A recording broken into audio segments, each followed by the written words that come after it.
বলে। হাদিসে কুদসিতে এসেছে, আল্লাহ রাব্বুল ইজ্জা ওয়াল জালাল বলেন, ওয়া ইয়াযালু আবদি ইয়াতাকাররাবু ইলাইয়া বিন-নওয়াফিল, আমার বান্দা যদি আমার কাছে আসতে চায় তাহলে সে যেন বেশি বেশি নফল ইবাদত করে। নফল ইবাদতের মধ্য দিয়ে সে আমার কাছে আসতে থাকে, যত বেশি নফল ইবাদত করবে আমার কাছে আসবে। হাত্তা উহিব্বাহু, এক পর্যায়ে এমন হবে যে আমি আল্লাহ তাকে ভালোবাসতে শুরু করে দিব, তার মর্তবা এত উপরে উঠে যাবে, কুনতু সামাআহুল্লাযী ইয়াসমাউ বিহা, তখন সে কান দিয়ে যখন শুনবে তার নিজ কানে শোনে না, সে আমি আল্লাহর কানে শোনে। হাত দিয়ে কিছু ধরলে সে আল্লাহর হাতে ধরে, চোখ দিয়ে দৃষ্টি করলে সে নিজ চোখে দেখে না, সে আল্লাহর চোখে দেখে। পড়েন সুবহানাল্লাহ। তাহলে কোরআন বলল সেজদা, আর হাদিস বলল নফল ইবাদত। যে যত বেশি নফল করে সে আল্লাহর কাছে যায়, যে যত বেশি নফল ইবাদত করে সে আল্লাহর প্রিয় ভাজন হয়ে ওঠে, আল্লাহর নৈকট্যপ্রাপ্ত বান্দা হয়ে ওঠে। এবং হাদিসে এসছে, বিষ্ণু ইসা ইসলাম বলেন, আমাদের ফরজ নামাজে যদি কারো ঘাটতি হয়, আমাদের অনেকের এমন হবে যে ফরজ নামাজ পড়ে নাই অলসতা করে, তখন আল্লাহ ফেরেশতাদেরকে বলবেন, কি অবস্থা আমার বান্দার? বলবে, আল্লাহ অনেক ফরজ নামাজের তো ঘাটতি দেখা যাচ্ছে। তখন আল্লাহ বলবে, উনদুরু হাল্লি আবদি মিন তাতাওয়ু, ফরজে যদি ঘাটতি থাকে দেখো তো আমার বান্দার কিছু নফল নামাজ আছে কিনা। ফেরেশতারা এবার খুঁজে দেখবে, হ্যাঁ এই বান্দার অনেক নফল নামাজ আছে। তখন আল্লাহ বলবে, ঠিক আছে, এই নফল গুলোরে ফরজের ভেতরে ঢুকায়া মেকআপ করে দাও। তাহলে বলেন নফল ইবাদতের দরকার আছে না নাই? কিয়ামতের দিন ফরজ নামাজে ঘাটতি থাকলে নফল নামাজগুলো সেখানে সাবস্টিটিউট করে আল্লাহ তাআলা আমাদেরকে বাঁচাবেন। এজন্য আমরা যেন নফল করি। ফরজ তো করতেই হবে, এটা তো কম্পালসারি, অব্লিগেটরি, আল্লাহর মাইট থেকে বাঁচার জন্য করতেই হবে। কিন্তু আল্লাহর প্রিয় হইতে হইলে নফল ইবাদত করতে হবে।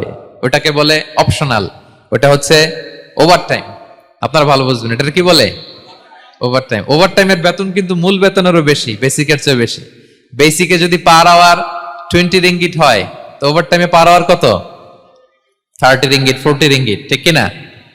তো এই জন্য নফলগুলোকে যেন আমরা ছোট মনে না করি প্রিয় ভাইরা। তাহলে আমরা ফর্মুলা পেয়ে গেলাম, আল্লাহ তাআলার প্রিয় হতে চাইলে দুটি কাজ, কোরআন বলে সেজদায় লুটিয়ে পড়ো, আর হাদিস বলে বেশি বেশি নফল ইবাদত করো।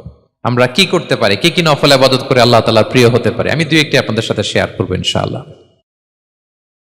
এক নাম্বার যে নফল ইবাদতটি করে আমরা আল্লাহ তাআলার প্রিয় হতে পারি সেটা হচ্ছে তিলাওয়াতুল কোরআন, আল্লাহর কোরআনের তেলাওয়াত। এটা আল্লাহর বাণী। কোরআন তেলাওয়াত মানে আল্লাহর সাথে কথা বলা। ইনদামা তাতলুল কোরআন কাআন্নামা আনতা তুনাজি মা রাব্বিক, যখন আপনি কোরআন তেলাওয়াত করেন কাইন্ড অফ আপনি আল্লাহর সাথে মুনাজাত করেন, মানে একান্ত আলাপন করেন, আলাপচারিতা করেন।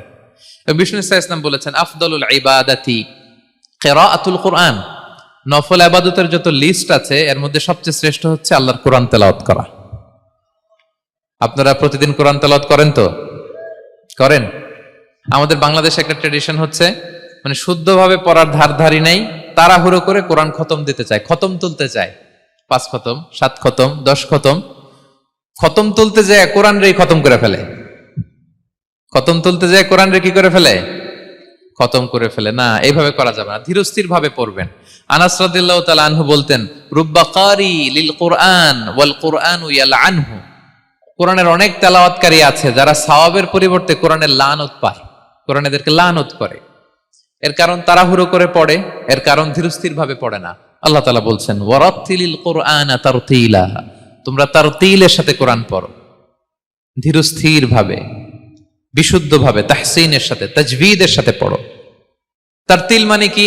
আনাস রাদিয়াল্লাহু তাআলা আনহু বলেন বিষ্ণু সাল্লাল্লাহু আলাইহি ওয়াসাল্লামের কিরাআতের ব্যাপারে, যে রাসূলুল্লাহ সাল্লাল্লাহু আলাইহি ওয়াসাল্লাম ইয়ামুদ্দু বিহা সাওতাহু মাদ্দান, তিনি যখন কিরাআত পড়তেন টেনে টেনে পড়তেন, তাড়াহুড়ো করে পড়তেন না। কিভাবে পড়তেন? টেনে টেনে পড়তেন। আম্মা জান উম্মে সালামা রাদিয়াল্লাহু তাআলা আনহা বলেন, কানা ইউকাত্তিউ কিরাআতাহু আয়াতান আয়াতান, প্রতি আয়াত পড়ে থামতেন, তাড়াহুড়ো করতেন না। তাহলে বিষ্ণুনবী টেনে টেনে কোরআন পড়তেন, প্রতি আয়াত শেষে থামতেন, ধীরস্থির ভাবে। তাড়াহুড়ো করা যাবে, প্রতিটা আয়াত শেষে থামতে হবে।